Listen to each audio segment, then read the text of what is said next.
जर तुम्ही अर्धा तास उशिरा उठलात तर मग डबल रिव्हिजन करा. डेव्हिड म्हणतात, त्याच दिवशी आपल्या चुकांना लेसन्समध्ये बदलावा. चुकांना अशा कारणांमध्ये बदला की ज्यामुळे तुम्ही स्वतःवर गर्व करू शकाल. डेव्हिड म्हणतात की एकदा मला एकूण 112 पुलअप्स करायचे होते.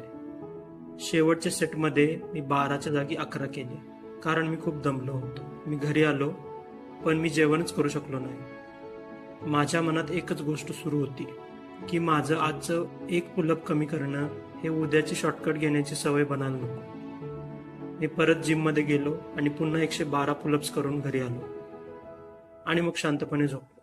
डेव्हिड म्हणतात की माझ्या फेल्युअरला मी एका लेसनमध्ये बदलून टाकलं होतं आणि यानंतर जेव्हा पण मी स्वतःला शॉर्टकट घेताना ऑब्झर्व केलं तेव्हा मी पूर्ण वर्कआउट पुन्हा केला.